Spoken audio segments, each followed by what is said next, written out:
He's coming to you. So I'm really glad that an accountant is running for president as a fellow accountant and an accounting professor. So I see the education system pretty clearly. I want to ask you about Social Security because I'm not too far away from that. What do you see as the future of Social Security?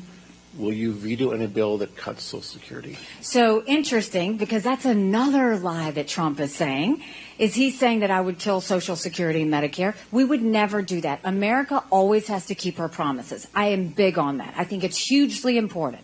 But we also have to acknowledge when we have a problem. And instead of every opponent I have has said they're not going to touch Social Security or Medicare. But if it's going bankrupt Social Security in 10 years and Medicare in 8, does that mean they're going to go in and be president and leave it bankrupt? Why not get in front of it? Why not stop it before it starts? So the way we will do that is acknowledge we've got a big problem. We will acknowledge that people who've put in should never have to worry that it's going to be taken away. You will never have to worry. But the way we fix it is we go to those like my kids in their 20s that are coming into the system, and we're going to say we're going to change the rules for you. And you change their retirement age to reflect life expectancy. Instead of cost of living increases, we do increases based on inflation.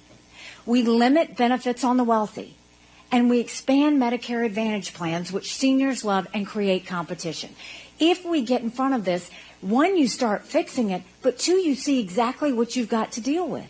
But I don't want anyone to ever stay awake at night wondering if they're going to lose that. If you've been promised it, we will be hell-bent on getting spending out of the way everywhere else before we touch what's belonging to you. In these caucuses, we're going to finish the job once and for all. We're going to do things, and we're going to make history. Look, this is the greatest movement of all time. Make America great again.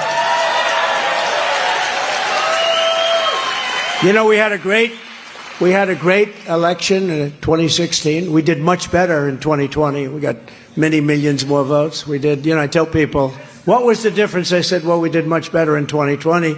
We got millions of more votes. I was told that if we got the same 63, and McLaughlin, who's here someplace, John McLaughlin, if he's around, come on up, John, you can talk about it. I'm sure he didn't expect this. But he's a great pollster, considered, one of the true greats ever. And he said, sir, if you get 63 million votes, the same as we got in 2016, there's no way you can be beaten.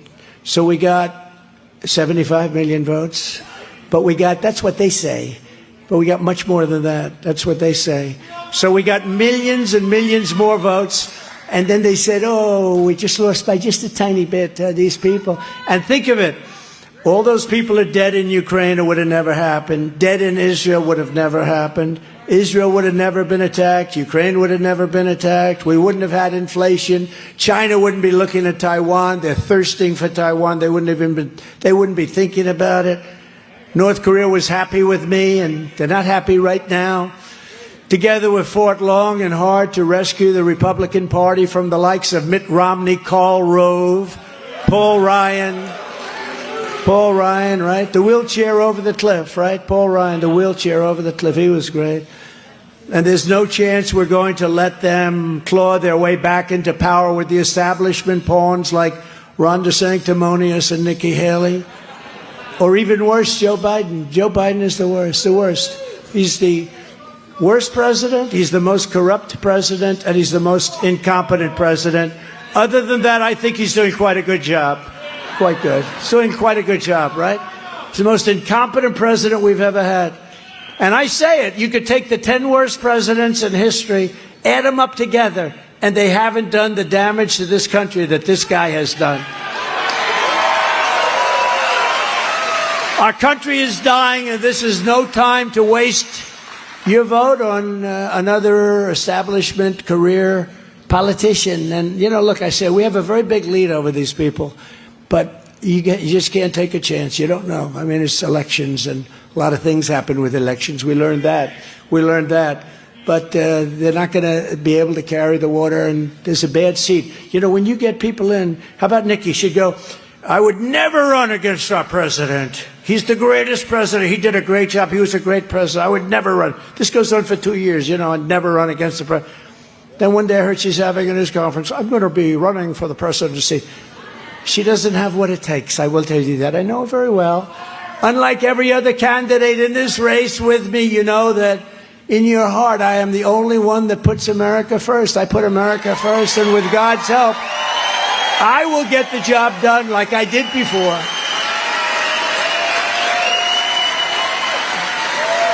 A vote for Donald Trump in the caucuses is a vote to secure our border. It's a vote to stop the invasion. It's an invasion on our southern border.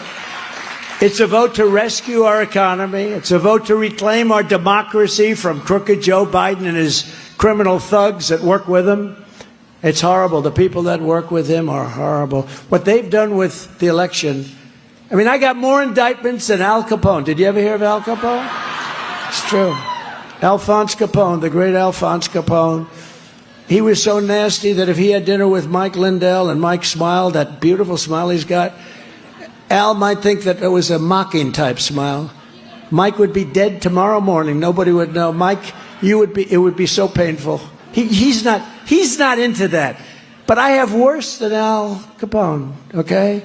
And he's about as bad as you get, right? He's a mean guy. This was never in my plan, being indicted for it. I got indicted. I had a period I was being indicted so fast we didn't know where the hell they were coming from.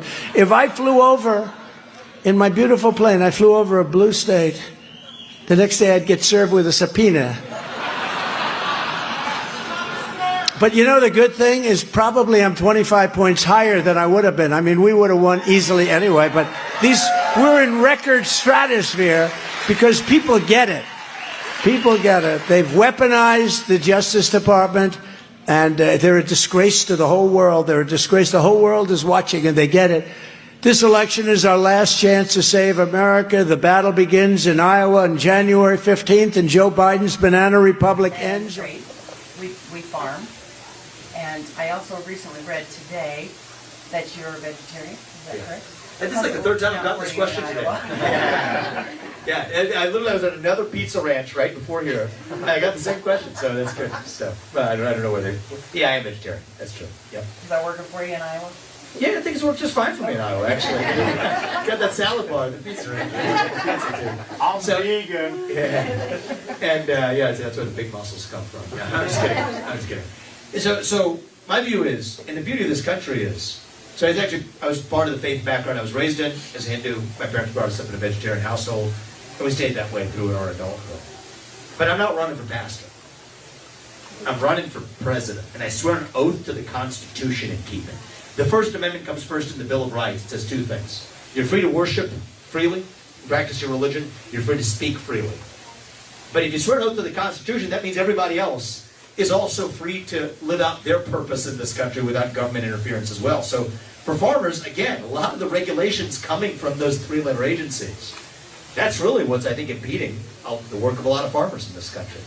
The complex of WOTUS regulations, I don't think have been very good. A lot of the EPA regulations, I don't think have been particularly helpful. I don't know if this affects you, but the carbon capture pipeline making its way across the northern and western part of the state violates the private property rights of farmers, which absolutely is the baseline threat that any landowner and any farmer actually faces, is a threat to your private property. If they can build a pipeline across your backyard in the name of removing carbon dioxide from the atmosphere to fight climate change, and that's a basis for eminent domain to build a pipeline on your land, the next thing they do is take your cow, right? Because they leave a $50 check in your mailbox. They set the price when it's eminent domain. And so I'm a president who's actually going to stand for every kind of business owner and entrepreneur, including farmers in this country, by standing for the Constitution and against the kinds of regulations that impede you from doing what you're going to do. But I think about connecting the dots between the questions. I have to read that article that they got out there.